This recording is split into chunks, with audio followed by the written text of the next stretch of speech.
Merci beaucoup d'être là pour cette session d'enseignement sur les 4 dharmas de Gampopa. On va commencer par une prise de refuge, développement de l'esprit d'éveil, puis ensuite on entre dans le sujet. O sangye chotan tsoge chonam la chanchom parato dane chapsuchi dage jen tsoge pesenam Rola penchre sangye ro paraisho Sem chen tam chen dewa tang deve jo tang den pa jo Dongal tang dongal ge jo tang dalwa jo Dongal me pe dewa tang pa tang men dalwa ra jo Nyeren ja tang nye tang dal Tunyan chambala ne brajurje Balden tsave lama remboje Dage chevra peme den chola Kaden jembe gane jesonte Kosum tu genga drozal to sol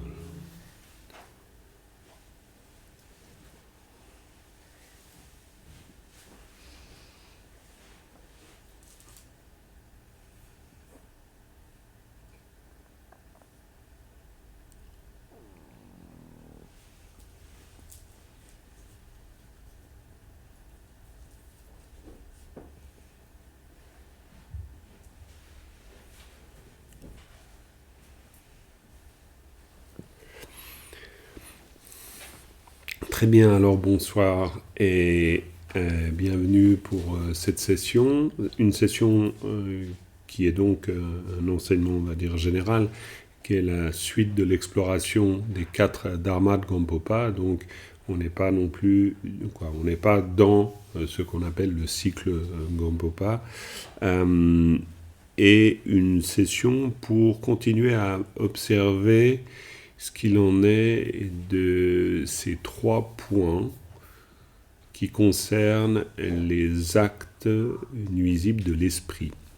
Je vous replace le contexte. Le contexte, c'est le contexte général, c'est l'exploration des 4 dharmas de Gampopa, qui consiste à dire, donc première chose, faire en sorte que le dharma aille dans le sens du dharma. Ensuite, faire que le dharma devienne la voie. Ensuite, éliminer les obstacles, on pourrait dire, de la voie, et ensuite faire, ou la confusion, et ensuite, 4e dharma, faire que cette confusion elle-même s'élève comme sagesse primordiale. On en est encore, on pourrait dire, dans l'exploration de base, qui concerne surtout les 2 dharmas. C'est-à-dire comment faire pour que le dharma devienne le dharma, ou que le dharma aille dans le sens du dharma, che sudrowa, et ensuite, comment faire che lam sudrowa, c'est-à-dire comment faire pour que le dharma devienne le chemin. On passe un peu de temps là-dessus parce que finalement ça touche notre pratique quotidienne, la manière dont on réussit à faire le lien ou pas d'ailleurs dans notre vie avec le dharma. Et du coup, ben voilà, ça concerne tout le monde. Et finalement, autant les bouddhistes que les non-bouddhistes, parce que les grandes questions existentielles, elles vont toujours se retrouver quand même si forcément il y a une connotation typique de l'approche bouddhiste de l'existence, évidemment. Donc ça, c'est le contexte général. Ensuite, d'une manière un peu plus particulière, les dernières séances, alors ça nous fait revenir quand même au minimum 3 semaines en arrière, donc on a pris un peu de temps pour voir ce qu'il en est des 3 derniers actes nuisibles et pourquoi ceux consacrés à l'esprit, donc la convoitise, le désir de nuire et les vues fausses.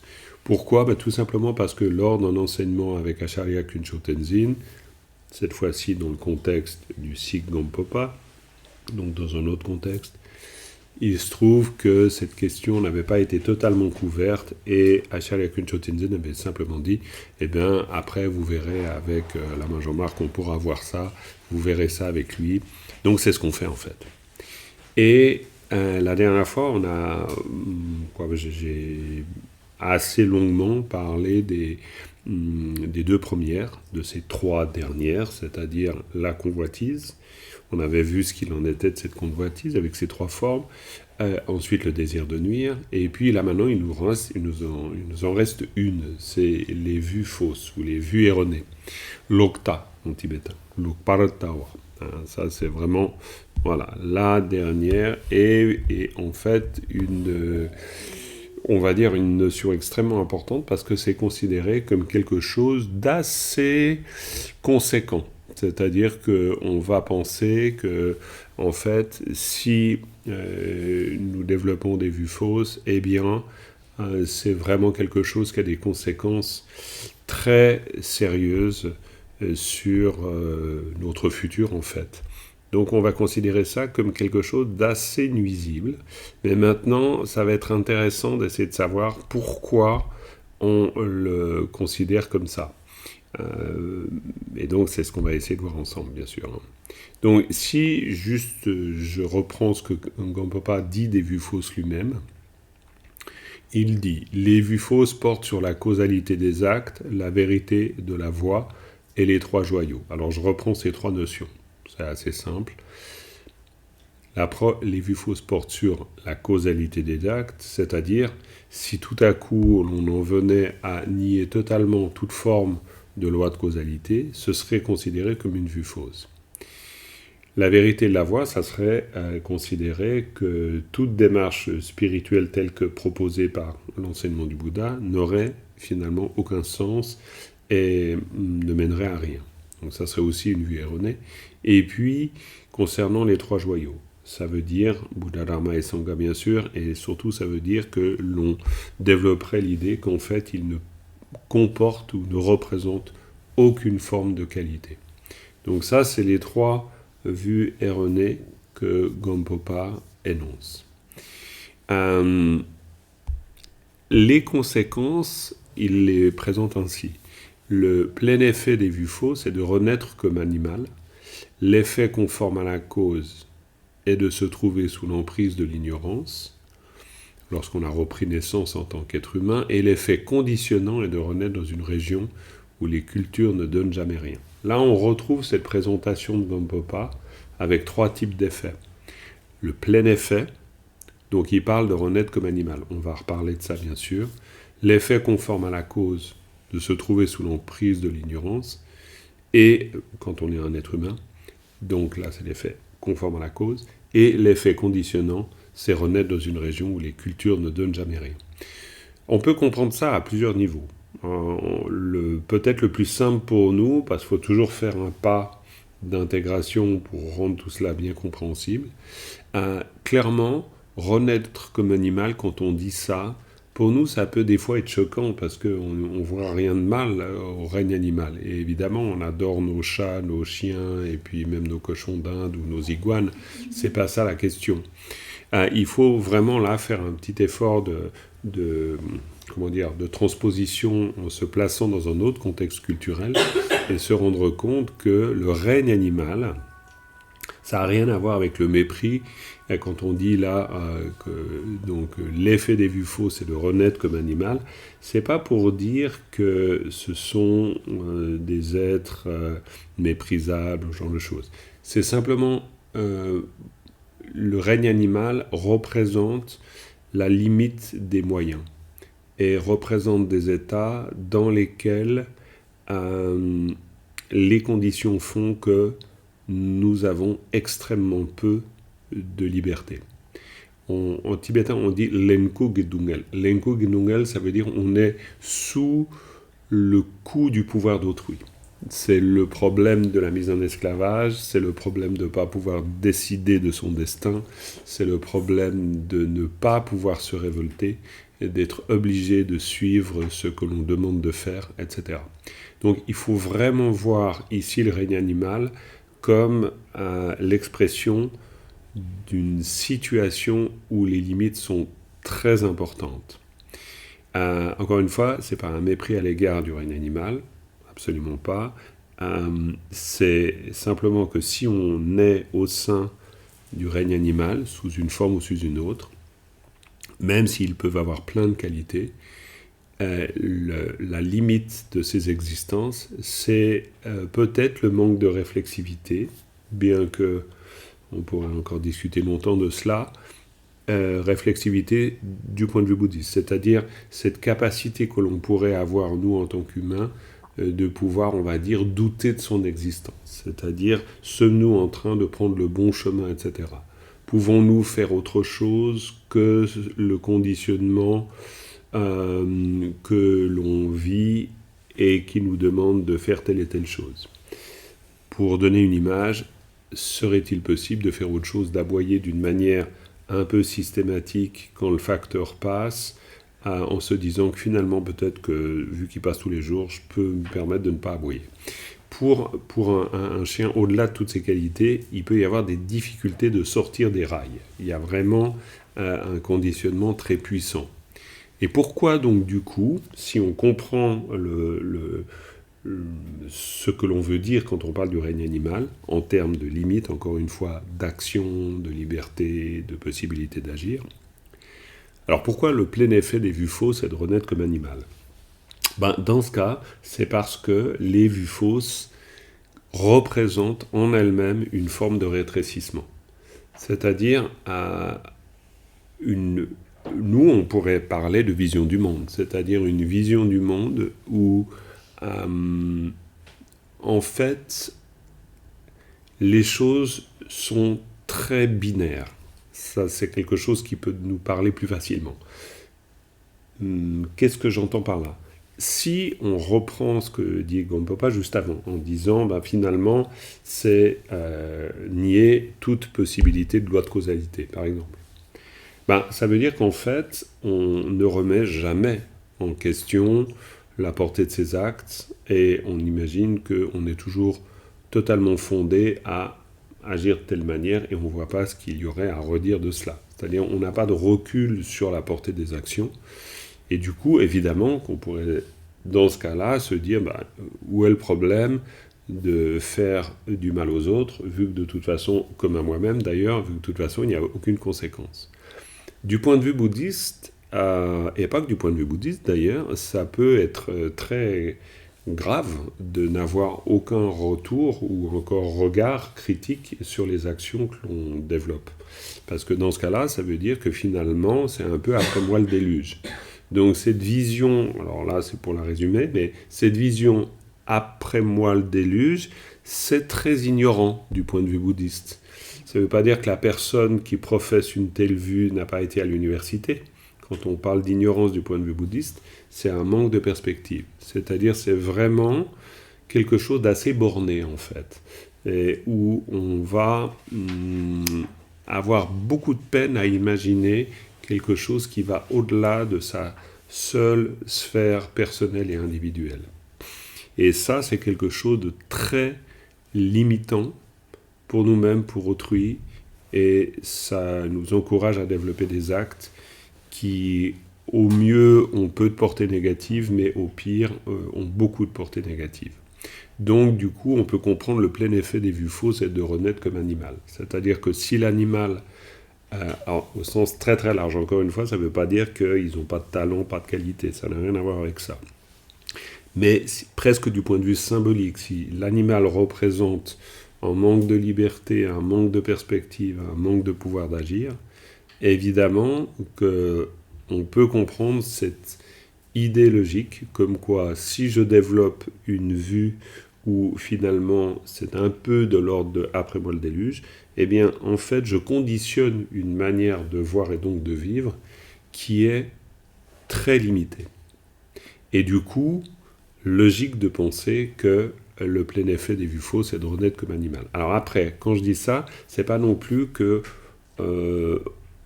les auteurs bouddhistes se sont dit tiens, qu'est-ce qui symboliserait le mieux ? Il faut, par exemple, cette vue fausse, qui est la négation de la loi de causalité. C'est aussi lié à des histoires édifiantes transmises par le Bouddha, où le Bouddha, à des tas de reprises dans les sutras, va expliquer des situations. Parce que les disciples du Bouddha s'étonnent de telles situations, et le Bouddha va expliquer par son omniscience que oui, il peut y avoir vraiment de tels effets. Donc c'est pas juste une idée pour illustrer. Il y a quand même quelque chose de très profond qui vient vraiment de l'omniscience du Bouddha, qui pose les choses ainsi pour de bonnes raisons. Alors, bien sûr, là, je vais vite parce qu'on ne va pas non plus passer plusieurs séances sur cette vue fausse. Donc, il y a l'idée aussi de mettre les points clés juste pour qu'on comprenne assez. Voilà. Quand on parle de l'effet conforme à la cause, alors là, c'est très clair, c'est être sous l'emprise de l'ignorance, même si on a pris une renaissance en tant qu'humain. Parce qu'encore une fois, quand on parle du karma, on parle de la puissance conditionnante des actes, des actions. Donc on ne parle pas d'autre chose.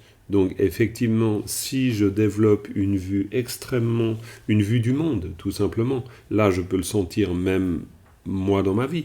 Si je développe une vue où très vite des catégories telles que les amis, les ennemis, le bien, le mal deviennent des catégories rétrécissantes, forcément que je rétrécis ma manière de comprendre le monde, évidemment. Et donc, dans ce cas-là, je cultive de l'ignorance. On pourrait dire même que c'est un gros problème actuel, la culture de l'ignorance, qui vraiment a des conséquences et qui sont déjà graves, mais qui peuvent le devenir encore plus, pour plein de raisons, évidemment. Du point de vue bouddhiste, c'est très très problématique, parce que si je développe beaucoup d'ignorance, je vais tout simplement me retrouver avec extrêmement peu de moyens d'agir. J'ai beau avoir beaucoup de puissance matérielle, n'importe, mais ma réelle possibilité d'agir est extrêmement limitée. Par exemple, et ça l'illustre assez bien, la résolution des conflits. Si j'ai beaucoup d'ignorance, ma capacité de résoudre les conflits est très limitée. Ça ne veut pas dire que je ne peux pas les résoudre, mais la manière dont j'envisage même de les résoudre est catastrophique. Alors que beaucoup moins d'ignorance permet d'agir avec plus de sagesse, plus de finesse, plus de compréhension du contexte. On comprend très très vite l'impact gravissime de l'ignorance sur nos vies. Ça c'est sûr. Sans même parler du bien-être collectif aussi, qui évidemment est impacté. L'effet conditionnant de renaître dans une région où les cultures ne donnent jamais rien, alors là, évidemment, on n'est pas dans une relation de cause à effet pur, c'est simplement un peu une manière d'illustrer que cultiver l'ignorance, pour reprendre l'idée de culture, cultiver l'ignorance ne donne pas de fruits. Donc il y a quelque chose où c'est le signe d'un appauvrissement. Donc du coup, on renaît dans une région où les cultures ne donnent jamais rien. Donc en fait, c'est un appauvrissement et comme une stérilisation de la terre. On peut le comprendre comme ça. Encore une fois, le Bouddha, dans les récits traditionnels, le présentera comme quelque chose de tout à fait factuel. Mais nous, on peut aussi essayer de s'approprier ce que nous dit Gampopa, qui fait écho à l'enseignement du Bouddha, pour vraiment se dire, ok, qu'est-ce que veut dire une culture qui ne donne jamais rien ? Eh bien, c'est vraiment un pays où, en environnement, où si je plante une graine, il n'y a rien qui pousse. Et c'est vraiment l'image de l'ignorance. C'est-à-dire, l'ignorance ne donne pas beaucoup de fruits, et si elle donne des fruits, ce n'est pas des fruits terribles. Donc, ça, voilà, ça c'est pour l'ignorance. Et la pire de ces vues fausses, c'est non seulement d'entretenir de fausses croyances, mais de les trouver supérieures aux autres. Alors ça, c'est intéressant, parce que quand Gampopa nous dit ça, il traduit, on pourrait dire, une forme de... il exprime plutôt une forme d'orgueil très difficile à combattre. C'est l'idée que il n'y a rien à redire à la manière dont je vois les choses. Ce qui est un signe d'ignorance fondamentale, c'est-à-dire une non-possibilité de remise en question.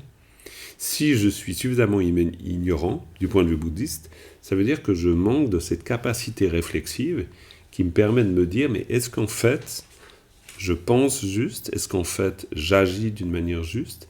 Est-ce qu'en fait, j'envisage mes valeurs d'une façon correcte, etc.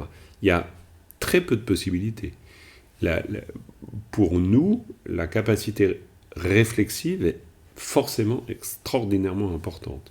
Donc le pire, et c'est très clair, c'est non seulement d'entretenir de fausses croyances, mais de les trouver supérieures aux autres. Évidemment, c'est le pire. Parce que si déjà que je suis ignorant, en plus j'imagine que cette ignorance-là, c'est le sommet du monde, et il n'y a pas plus grande qualité, là on a des grosses illustrations de nos jours encore une fois. Donc ça devient très problématique. C'est pour ça que du point de vue bouddhiste, c'est pas si grave de faire des erreurs, mais ce qui est beaucoup plus grave, c'est de ne pas en avoir conscience. Encore une fois, toujours. C'est le gros problème. Donc c'est assez intéressant de voir que pour Gampopa, il n'y a pas de doute. C'est vraiment de les trouver supérieurs aux autres. Et on comprend le côté problématique parce que on retrouve ça, par exemple, dans des citations tout à fait classiques à l'égard de la vacuité. Et c'est très intéressant. Pourquoi ? Parce que, on va nous dire, c'est par exemple Saraha qui dira ça, il y a tas d'auteurs classiques, et vont nous dire, penser que les phénomènes existent véritablement, c'est stupide. Mais penser qu'ils n'existent pas du tout, alors ça c'est encore plus stupide. Et en fait, pourquoi ils disent ça ? Parce que quelqu'un qui pense que la réalité existe d'une manière pure et dure et totalement, voilà, ça ne se discute pas, même dans une position comme ça, on peut discuter. Pourquoi on peut discuter ? Parce que finalement, on peut réussir par le raisonnement à dire, attends, ce que tu trouves extraordinairement solide, disons que si on y réfléchit bien un peu, on va se rendre compte que c'est pas si solide que ça. Mais quelqu'un qui a développé une idée de l'absence d'existence, le problème c'est que c'est une idée. Et donc c'est une croyance pure. Et quand on est dans le domaine de la croyance pure, la logique, là, elle perd son latin. Elle ne peut plus rien faire. Parce que face à la croyance pure, il n'y a rien à faire. C'est-à-dire c'est une conviction arrêtée, et une conviction arrêtée, on ne peut pas en discuter. Et ça, c'est intéressant de savoir que Sakyapandita disait, le jour où on lui dit, il y a quelqu'un qui est venu faire un débat avec vous, et la question qu'il pose, est-ce que cette personne est intelligente ou stupide ? Puis on s'étonne, parce que Sakyapandita, il faut se représenter ça à l'époque, 12e siècle, pour faire simple, 11e, 12e au Tibet. Sakyapandita, c'est le grand érudit de la culture tibétaine. Donc, c'est quelqu'un où on ne peut pas imaginer 2 secondes qu'il puisse craindre un débat avec qui que ce soit. Dans le genre, c'est presque un super-héros qui est invincible du point de vue du débat philosophique. Aucun problème. Donc quand il dit « mais est-ce que cette personne est stupide ou intelligente ?» on s'étonne de sa réponse. Et quand on lui dit « mais pourquoi vous exprimez les choses ainsi ?» il dit « c'est assez simple. Si cette personne est stupide, eh bien, en fait, je vais rien pouvoir faire. Si cette personne est intelligente, éventuellement, je peux discuter. » Et dans le sens où si on a une position arrêtée, c'est totalement impossible. Maintenant, voilà, c'est un peu pour dire que là, finalement, la pire des vues fausses, c'est de la trouver ou de les trouver supérieures aux autres, parce qu'on ne peut pas en discuter. Et donc, on pourrait dire, comme enfermé dans une certaine vue, et à partir de là, on ne peut pas en changer. Donc, si on développe l'idée que les phénomènes n'existent absolument pas, en fait, vu qu'on adhère à une position, on pourrait dire, purement théorique ou purement idéale, même si ce n'est pas idéal, on ne peut pas en faire changer parce que la logique qui nous permettrait de changer de point de vue est inopérante dans ce cas-là. Donc voilà, alors, ça c'est intéressant pour essayer de pouvoir se dire, tiens, ok, comment Gampopa traite du sujet des vues erronées dans le Dapotalgan. Ça, c'était juste une incursion pour replacer le sujet de la discussion. Maintenant, moi j'ai envie de l'ouvrir parce qu'on est surtout là ce soir dans le contexte d'une réflexion générale sur les 4 dharmas de Gampopa. Donc simplement, comment faire que le dharma aille dans le sens du dharma, comment faire que le dharma devienne le chemin. C'est les 2 premiers dharmas. Et là, moi, ce que j'aurais envie de vous proposer, c'est juste d'essayer d'aborder le principe des vues fausses sous un angle un peu différent que celui que nous propose Gampopa et qui est inspiré par ce qu'en dit Mipam Rinpoche. Alors, je ne vais pas rentrer dans tous les détails de cette affaire-là, mais Mipham Rinpoche, un immense maître du 19e siècle, l'auteur de ce qu'on appelle le Kejuk, l'entrée dans l'érudition. Alors, il y a différentes manières de traduire ce titre, mais bref, on connaît le Kejuk, Gateway to Knowledge, la porte de la connaissance, bref, la voie des pandits, il y a différentes manières de le dire. Quoi qu'il en soit, dans cet ouvrage majeur de Mipham Rinpoche, il expose toute la voie bouddhiste, surtout du point de vue philosophique, on va dire, c'est une forme de résumé de l'Abhidharma. À la fin de cet ouvrage, il y a un chapitre extrêmement intéressant sur les 4 sceaux du Dharma. Et ça, les 4 sceaux du Dharma, pour nous, c'est intéressant. C'est intéressant pour plusieurs raisons, mais surtout parce que ça nous replonge dans l'histoire ancienne du bouddhisme. En quoi ? Parce que, au tout début de la tradition bouddhiste, et déjà du temps du Bouddha, la question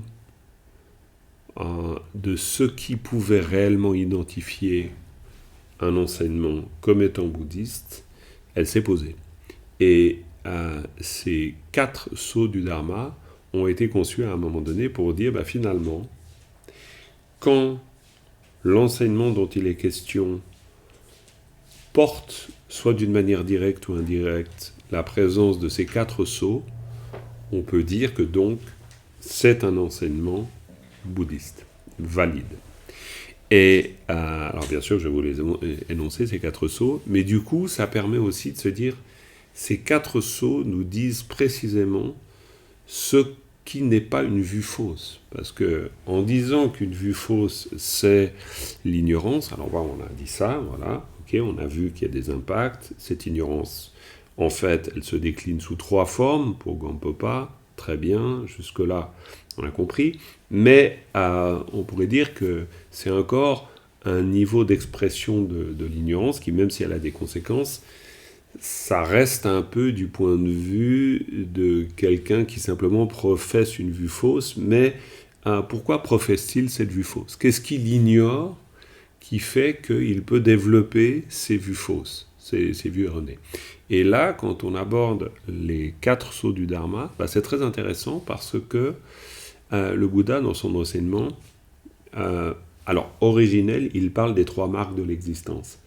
Qu'est-ce qu'il veut dire par là ? Il veut dire, finalement, il y a des choses que si on les ignore, nous tombons dans le piège de l'ignorance. On se fait une petite pause. Voilà. Juste pour qu'on puisse un peu respirer. Et puis après, je vous énonce ces 4 sceaux du Dharma. Comment tu l'écris, Sceau, comme un seau. Un seau. Oui. Non, pas un seau. Non, un seau comme apposer un seau sur une lettre. Le Stempel. Ouais. Ouais. Non, pas un seau d'eau, non, pas un seau d'eau non plus. Voilà. Donc voilà. Donc si je reprends le fil pour que ce soit bien clair, c'est dire on comprend que les vues fausses, pour dire procèdent de la présence de l'ignorance. Jusque là c'est clair. Mais l'ignorance sur quoi se construit-elle ? Et c'est ça l'idée. C'est pour ça que j'ai envie de vous parler des 4 sceaux du Dharma. Parce que l'ignorance, elle se construit certes sur des visions erronées, mais quelles sont ces visions véritablement erronées du point de vue bouddhiste ? Parce qu'on peut se dire, oui, on peut encore discuter la loi du karma, même si du point de vue bouddhiste, ça ne se discute pas trop. Si on nie ça, ça va être compliqué. Si on nie la qualité de l'enseignement du Bouddha, forcément, ça va être compliqué. Pas parce qu'on n'a pas le droit, on fait ce qu'on veut, mais parce que, évidemment, dans ce cas-là, toute progression et développement spirituel dans le cadre de ce que propose le bouddhisme, ça va être très compliqué, du coup. Ça, c'est sûr. Mais maintenant, si on rentre à un niveau plus fin, finalement, sur quoi repose l'ignorance ? Et c'est là où ces 4 sceaux du Dharma sont extrêmement intéressants. Parce que, comme je vous le disais avant d'aborder là les 4 nommément, ça a toujours été dans la tradition bouddhiste Et c'est d'où l'idée du sceau, c'est-à-dire on appose une marque pour dire c'est la marque caractéristique de l'enseignement du Bouddha. Ces 4 points. Et donc, s'ils ne sont pas présents, on peut douter de la qualité de cet enseignement.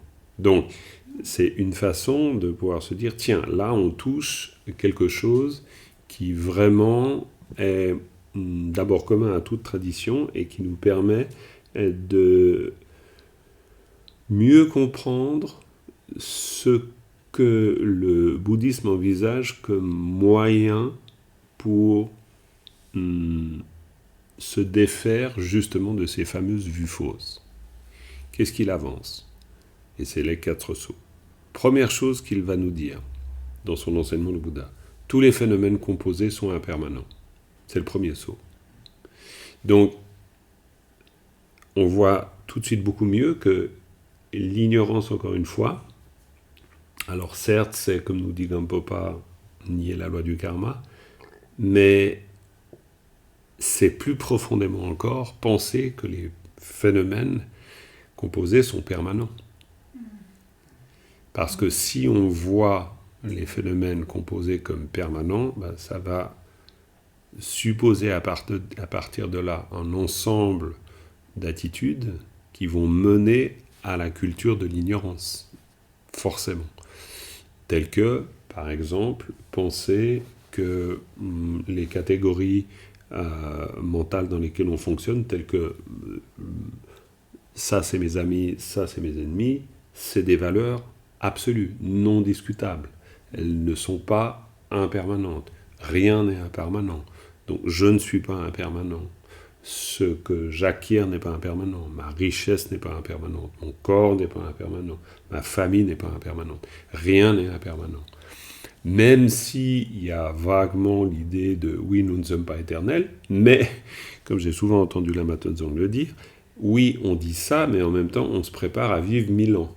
Et c'est quand même assez intéressant. C'est-à-dire, finalement, encore une fois, il n'y a pas d'amour, il y a des preuves d'amour. Qu'est-ce que l'on fait qui prouve vraiment qu'on a conscience de l'impermanence? Bien souvent, tout ce qu'on va faire prouve le contraire de notre conscience de l'impermanence. Elle prouve qu'on est vraiment parti dans l'idée que de toute façon, dans 20 ans, on est encore là. Alors qu'on peut largement en douter. Et c'est pas juste une vision défaitiste de l'existence, c'est juste quelle maîtrise pouvons-nous avoir. Donc, clairement, du point de vue bouddhiste, prendre en compte le fait que parce que les phénomènes sont composés, ils sont impermanents, c'est une chose extrêmement importante. Et oui, je t'en prie, Claudia. Ouais, non, mais vas-y. C'est dans la phrase, j'ai pas bien compris. C'est tous les phénomènes composés sont impermanents. Donc il y a des phénomènes qui sont... Tous les phénomènes sont quasi composés, pour faire simple. Maintenant, après, dans les catégories de l'Abhidharma, on pourrait dire que le temps, bien que... Non, mais l'espace, par exemple, va être considéré comme non composé. Mais on ne va pas rentrer dans ce détail-là. Non, mais ce n'est pas une question inutile. C'est pas, non, parce que la phrase, c'est « duche tamche mitakpao ». Ça veut dire que tout phénomène est composé. Prenons-le comme ça, et c'est plus simple. Tout phénomène est composé. Je suis composé, donc je suis impermanent. C'est une manière, donc, de combattre aussi l'ignorance. Pourquoi ? Parce que l'ignorance, elle repose sur l'idée du non-examen des choses. C'est-à-dire de dire, oui, ça c'est permanent, vu que c'est là hier et c'est encore là aujourd'hui. Donc, évidemment, c'est un gros problème de cultiver cette vue erronée. Donc ça, première des choses. Tous les phénomènes composés sont impermanents. Mipa Rinpoche, pour lui, l'impermanence, elle comporte 2 aspects. C'est la cessation évidente des phénomènes, c'est l'impermanence grossière. Donc ça, c'est déjà celle qu'on doit prendre en compte. Et puis ensuite, l'impermanence subtile, le changement constant, moment après moment, que subissent tous les phénomènes. Donc pour lui, c'est très important. Par exemple, il va dire dans son enseignement que quand on casse un pot avec un marteau, ça, c'est un faux signe de l'impermanence. Oui, bien sûr, ça prouve que le vase est impermanent, mais le risque serait de penser qu'avant il était permanent et qu'il est devenu impermanent. Et ça, pour Mipam Rinpoche, ça serait vraiment une erreur. Donc ça veut dire que, et il n'y a rien d'étonnant, tout l'enseignement du Bouddha insiste sur cette réflexion sur l'impermanence. C'est très important parce que dès lors qu'on développe le contraire, c'est-à-dire une vue de la permanence, oui, on fait les choses comme si on allait vivre 1000 ans. C'est-à-dire que, par exemple, on impose son pouvoir en se disant mon pouvoir, il va durer 1000 ans. Et donc, j'ai le droit en fonction de cette idée de ma permanence, j'ai le droit d'imposer ceci et cela. Si j'ai conscience de mon impermanence, j'ai d'abord conscience de mon impermanence. Donc, effectivement, dans ma manière d'être et dans ma manière d'agir, ça va changer tout au tout, forcément. Parce que, du même coup, mes possessions sont permanentes pour quelqu'un qui s'installe dans une idée de permanence. Pour quelqu'un qui comprend d'une manière lucide que les choses sont impermanentes, oui, j'ai des biens, mais j'ai des biens temporaires. Je n'ai pas des biens ultimes. Je ne suis pas le propriétaire une fois pour toutes de mes biens et ça ne se discute pas. Alors on verra dans les textes, magnifique texte de l'Appel au Lama de loin, il dit, oui, les choses auxquelles je suis attaché aujourd'hui, finalement, quand je serai mort, ce seront les autres qui en jouiront. Et puis ça, c'est des choses qui font réfléchir. Mon ordinateur que j'adore, vu que je bosse tout le temps avec, un jour, il y a quelqu'un d'autre qui travaillera dessus. Et puis ça, c'est aussi important. Et pas seulement ça, les habits que je porte, quelqu'un d'autre les portera. C'est très important, parce que du coup, ça veut dire que ma manière de comprendre les choses, elle change quand vraiment je me dis « Ok, tiens, ouais, c'est vrai », au sens basique, pratique. Et donc, du coup, on comprend aussi que, premier saut du Dharma, tout phénomène composé soit impermanent, ça, c'est un grand antidote à l'ignorance. Parce que l'ignorance, elle se construit sur l'idée d'une permanence. Deuxième point, deuxième saut du Dharma. Tous les phénomènes contaminés sont de la nature de la souffrance. Qu'est-ce que ça veut dire ? Ça, c'est un peu plus compliqué pour nous, mais pas tant finalement. C'est juste le côté contaminé qui n'est pas toujours très clair ou très facile à comprendre, mais parce qu'en tibétain, on dit « sakche tamche dungalwao ». Sakche, ça veut dire quelque chose, c'est un peu comme des scories dans du minerai. C'est-à-dire, il y a quelque chose qui vient gâcher la bonne nourriture, pour le dire comme ça. C'est un peu le fait que le plat est très bon, mais il y a un peu trop de sel. Donc, il commence à devenir difficilement mangeable. C'est un peu ça l'idée. D'où l'idée de Sakche. Alors, qu'est-ce que veut nous dire le Bouddha ? Parce que c'est pas Mipam, Rinpoche qui dit ça, il ne fait que relater l'enseignement du Bouddha. Tous les phénomènes contaminés sont de la nature de la souffrance. Finalement, alors, ça peut être très simplement compris. C'est-à-dire que ce qui contamine, c'est la présence des kleshas. C'est-à-dire qu'à partir du moment où même les actes les meilleurs sont conçus par le biais des émotions perturbatrices, donc les kleshas, les attitudes toxiques, même les actes apparemment les meilleurs ne vont pas donner de très bons fruits, parce qu'il y a quelque chose de contaminé. Et c'est dire, finalement, tout phénomène, mais au sens très large, contaminé par l'ignorance, justement, parce que les kleshas, c'est l'expression de l'ignorance, on ne peut agir sous la forme du désir attachement puissant et compulsif, de la haine, de l'aversion, de l'ignorance, de la jalousie et de l'orgueil, que si on a suffisamment, encore une fois, d'ignorance. Ça, c'est clair. C'est pour ça que la racine de tout cela, c'est toujours l'ignorance fondamentale du point de vue bouddhiste. Clairement. Et pas que d'ailleurs du point de vue bouddhiste. Je veux dire, si on y réfléchit 2 secondes, on voit très bien que on ne peut pas développer une attitude toxique à l'égard de soi ou à l'égard des autres si il n'y a pas une ignorance absolument certaine du caractère toxique de ce que l'on développe. Donc, il faut qu'il y ait une très forte imprégnation de quelque chose qui rend toxique. Et c'est pour ça qu'on parle de sakche, tamche, dungalwao. Ça veut dire tout ce qui est entaché, tout ce qui est contaminé, va d'une façon ou d'une autre mener à la souffrance. Alors, Mipam, il détaille 3 formes de souffrance qui sont classiques pour nous maintenant, et qui nous rappellent les conditions dans lesquelles on vit, c'est-à-dire la souffrance de la souffrance, la douleur manifeste, pourrait-on dire, la souffrance du changement, le plaisir qui se transforme en souffrance, évidemment, et puis la souffrance omniprésente du conditionnement, c'est-à-dire l'état de souffrance potentielle inhérent à notre existence conditionnée. Pour dire qu'à partir du moment où il y a présence des kleshas, de l'ignorance, du conditionnement, il y a toujours un grain de sable dans la machine, il y a toujours un petit caillou dans la chaussure, forcément. Alors, attention, c'est pas une vision défaitiste du monde, absolument pas. Rappelons-nous de pourquoi ces 4 sauts. Ces 4 sauts visent à nous défaire de la méprise, c'est-à-dire nous défaire des vues erronées, justement, qui nous feraient cultiver, si on n'y pensait pas, des compréhensions qui sont erronées. Le premier saut, tous les phénomènes composés sont impermanents. Si on n'y pense pas, on croit à la permanence.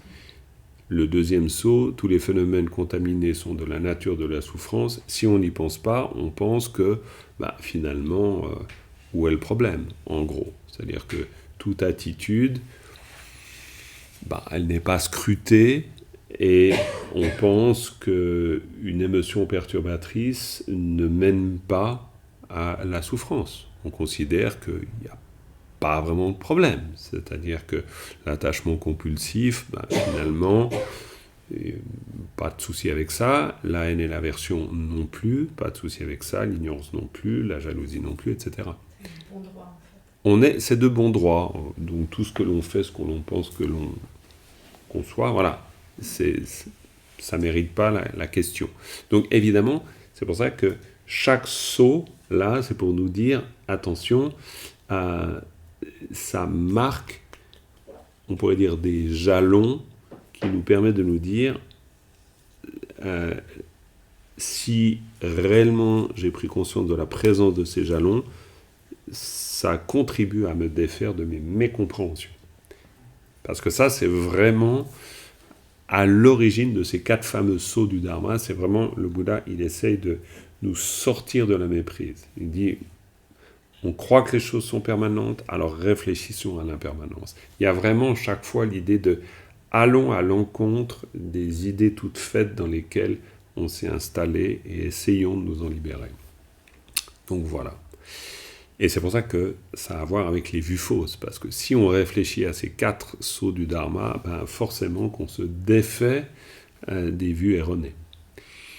3e saut du Dharma, et qui nous fait arriver encore plus en profondeur. Tous les phénomènes sont vides et dépourvus de soi. Ça, c'est un peu plus compliqué pour nous, parce qu'on touche l'idée de la vacuité. Alors maintenant, compliqué en même temps, ça dépend.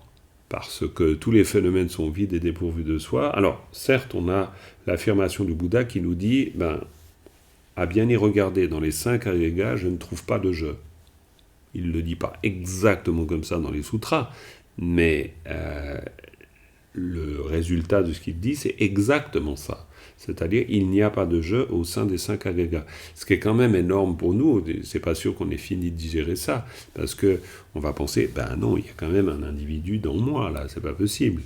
Alors que les 5 agrégats, c'est tout ce qui me constitue. Le Bouddha, il dit, disons que si j'y regarde bien, dans les formes, je trouve pas de je, dans les sensations, je trouve pas de je, dans les notions, je trouve pas de je non plus, dans les conditionnements ou les formations mentales, je trouve pas de je non plus, et dans les consciences, je trouve pas de je non plus.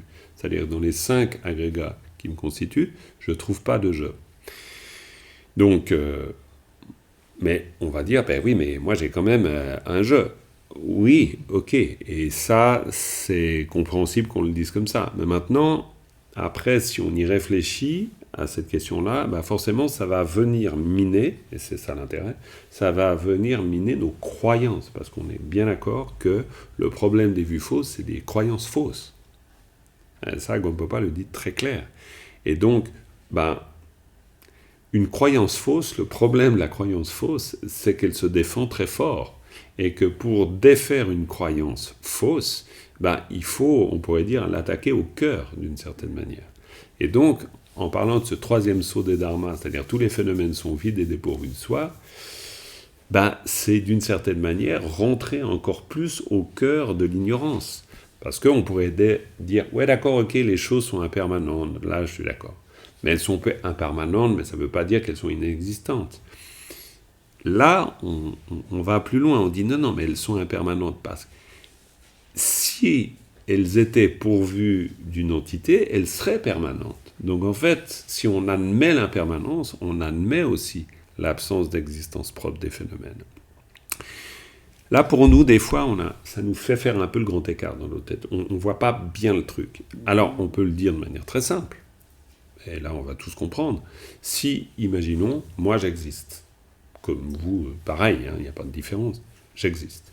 Et admettons que ma manière d'exister là maintenant, elle soit réellement et absolument véritable. C'est très simple. Je ne peux être que ça. Je ne peux pas être autre chose.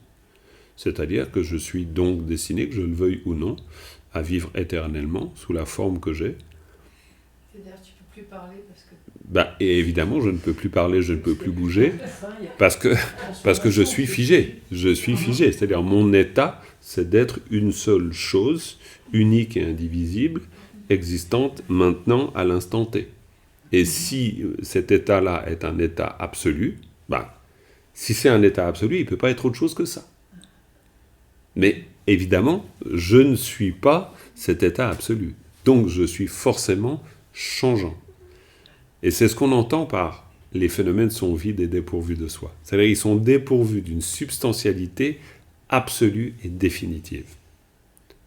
Ça, c'est très important. Et donc, du coup, forcément que ça vient attaquer l'ignorance au cœur, parce qu'elle vient se loger là.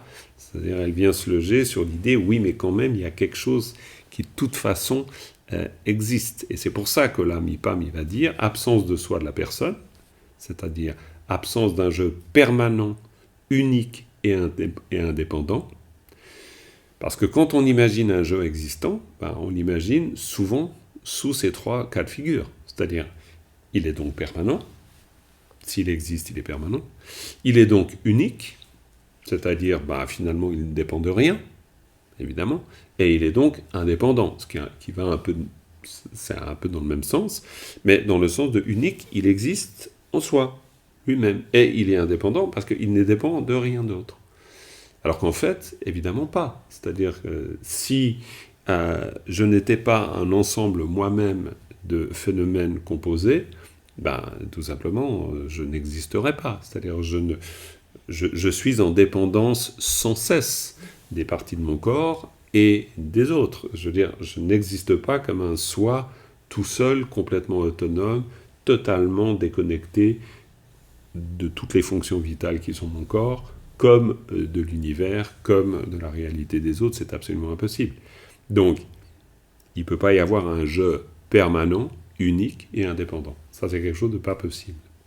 C'est l'absence de soi de la personne. L'absence de soi des phénomènes, c'est l'absence d'existence intrinsèque de tous les phénomènes. C'est-à-dire que les phénomènes n'ont pas une existence intrinsèque, parce que ça voudrait dire que dans ce cas-là, le feu est éternellement du feu, et il ne peut pas faire autre chose que de brûler, alors qu'évidemment il peut s'éteindre. Il peut devenir autre chose. Toute chose peut devenir autre chose, parce qu'elle est dépourvue d'une entité qui la condamne à être que cette chose-là. Alors, ça, c'est une manière très simple d'exprimer les choses, mais après, parler des Katsu du Dharma en 20 minutes, c'est un peu une gageure, mais pourquoi ? Parce qu'après, on peut reprendre le sujet éternellement. Mais ça nous donne quand même des clés, et ça, c'est important. C'est-à-dire, encore une fois, je vous le rappelle, l'ignorance, elle se fonde sur des méprises, elle se fonde sur des croyances. Et ces croyances, le Bouddha n'a eu de cesse que de les remettre en question. Et les Katsu du Dharma remettent ça en question. Il dit, mais non. À l'origine, dans l'enseignement du Bouddha, on parlait des trois méprises. Ça, c'est important. C'est les trois choses qu'on ignore et qui nous maintiennent dans l'ignorance. Et ce qui nous maintient dans l'ignorance permet de cultiver des vues fausses. Il ne peut pas y avoir de vues fausses, ce qui est le point de départ de notre discussion, s'il n'y a pas quelque chose qui vient nourrir ces vues fausses. Donc là, en fait, on vient examiner ce qui nourrit les vues fausses, ce qui nourrit les vues erronées. Voilà. Quatrième, alors, et là ça a été rajouté un peu par le Mahayana ultérieurement, c'est le nirvana est paix. C'est-à-dire, c'est la nature de l'esprit qui est toujours pure, du point de vue de Mipam, et après, c'est les différents états de réalisation d'un arahat qui a éliminé les afflictions, mais conserve encore, et puis ensuite, le nirvana non résiduel, l'état où même les agrégats purifiés sont transcendés.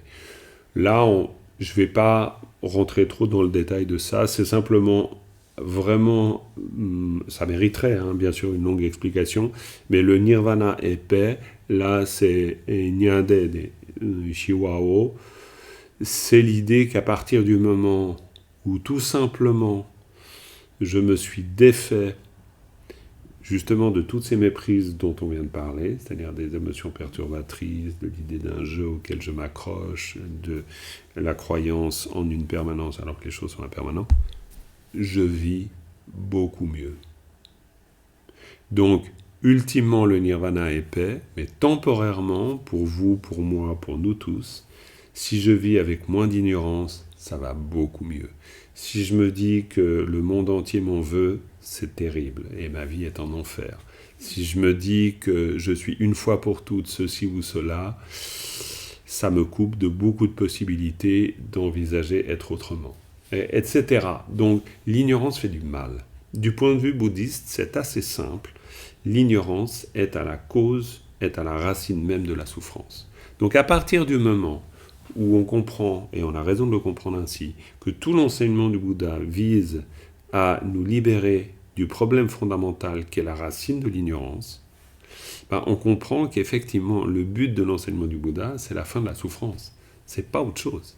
Donc à partir du moment où on a mis un terme à la souffrance, c'est-à-dire à l'ignorance en nous, parce qu'il faut vraiment faire le lien, c'est-à-dire il n'y a de souffrance que s'il y a de l'ignorance.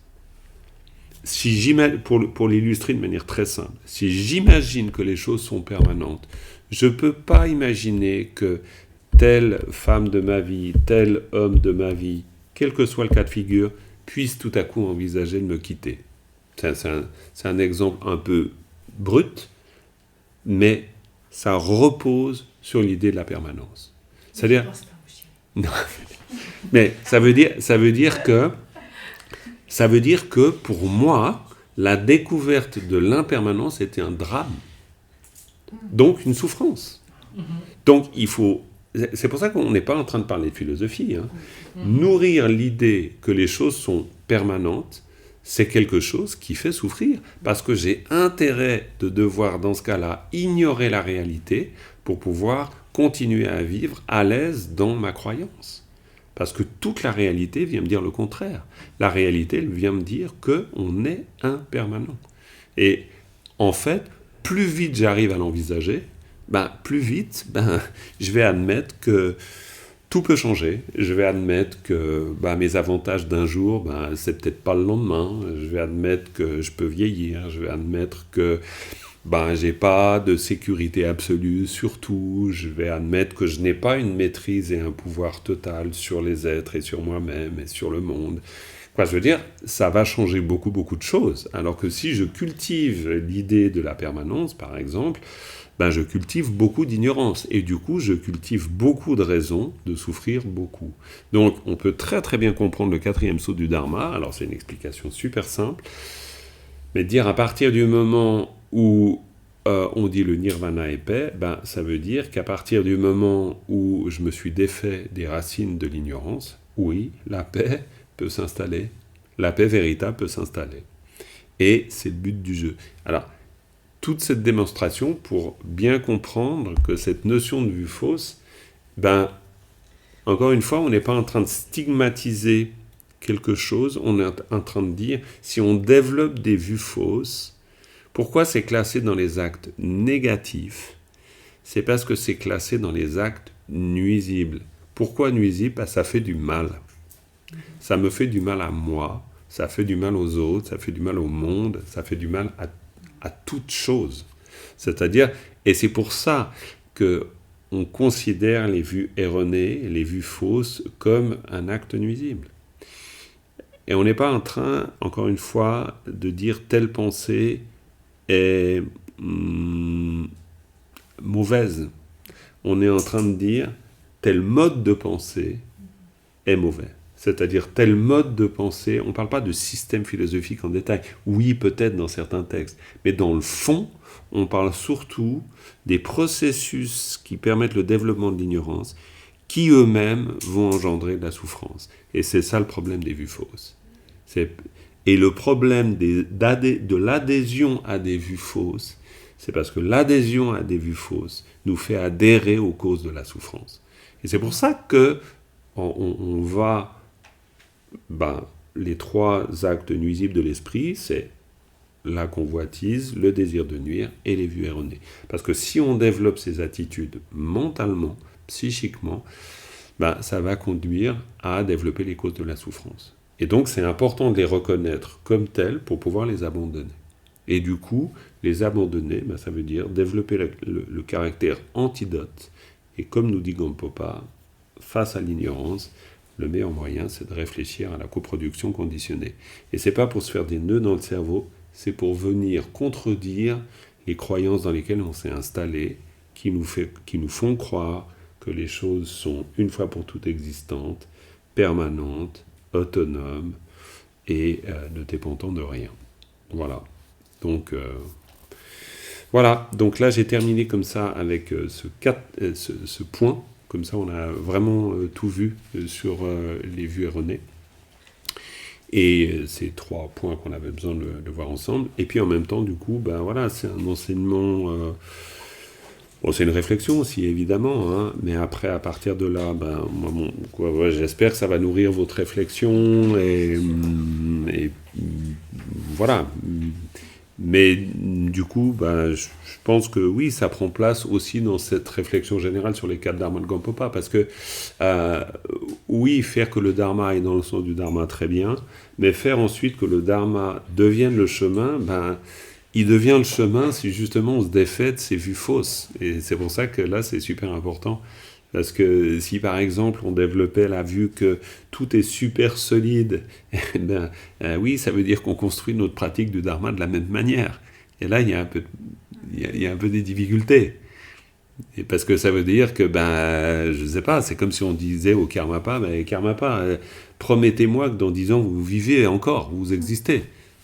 Karmapa, il ne va pas nous dire, je te donne cette garantie-là, aucunement. Donc, ça veut dire qu'on ne va pas pouvoir se rassurer, on ne va pas pouvoir construire notre pratique du dharma reposant sur l'ignorance comme ça, d'une manière béate. Non, c'est pas possible. Il va falloir qu'on construise notre pratique du dharma d'une manière éclairée, en fait. Et puis, c'est pour ça que ça peut être utile de réfléchir à ces choses-là. Voilà, alors là, tout a été dit en très résumé, mais à partir de là, il y a des ouvrages, vous pouvez y aller, chacun, comme d'habitude, hein. On peut développer. Ok, on est à la fin de la session. Voilà, merci beaucoup d'avoir été là. On termine par une dédicace. Sonam diye tam jezempane tom ne nyepe tanam pamjene ke gana jembalam trubai sibe zolendo andol waraisho.